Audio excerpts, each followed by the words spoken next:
Jansen Harris with the Just Good Network here with Sean Fowler. This segment is sponsored by Johnny's Sports Grill for live music, great Caribbean food, and of course drinks. Visit Johnny's Sports Grill.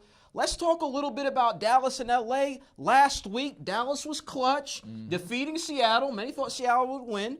But this week, it's a new challenge. Which quarterback, Jared Goff or Dak Prescott, has more pressure on them? I think Jared Goff has more pressure, Jansen. It's because of this. They've been to the playoffs before. Last season, they lost in the Coliseum against the Atlanta Falcons. And they basically bought a Super Bowl team this offseason. Oh, that's harsh, isn't it? Yeah, acquiring Aqib Talib, Marcus Peters, and Dominic Sue along to go with Aaron Donald. So if you lose after going 13-3 this season, one and done once again against this Dallas Cowboys team, I think the pressure has to be on Jared Goff. If you look at Dak Prescott, a lot of the first 8 games they were 3-5. Not a lot of expectations. They're not going to make the playoffs, but they won their last 8 out of 9 games, and it's really because of Dak Prescott and Ezekiel Elliott, and obviously that great defense that they have. So I think the more pressure's on Jared Goff just because of the expectations coming into this offseason and also how the season transpired going 13-3.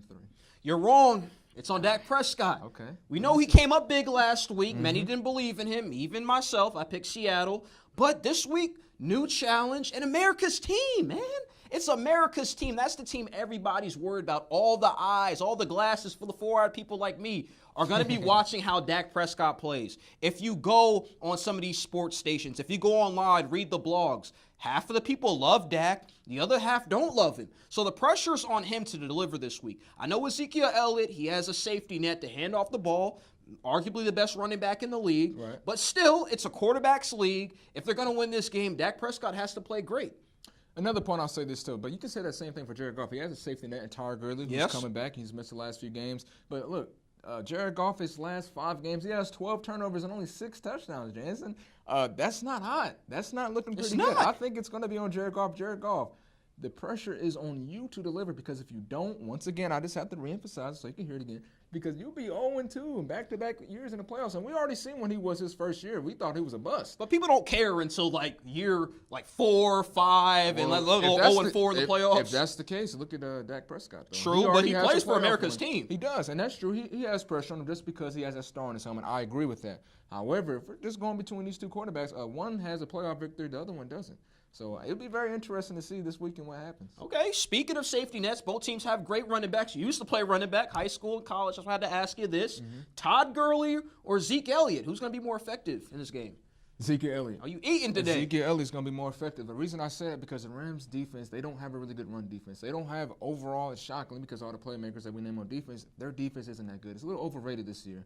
Ezekiel Elliott, 137 last week against the Seattle Seahawks. Which he was eating, who actually has a better overall defense than the Rams this week. I think Tyler Gurley coming back, he's missed the last 3 games. I think he'll be well rested, but I don't think he's going to. Bold prediction, I think he'll have more receiving yards than he does rushing yards. Okay. This Cowboys defense led by Jalen Smith, Byron Jones, Leighton Vander Esch, they're just fast and they're aggressive. They like getting to the football.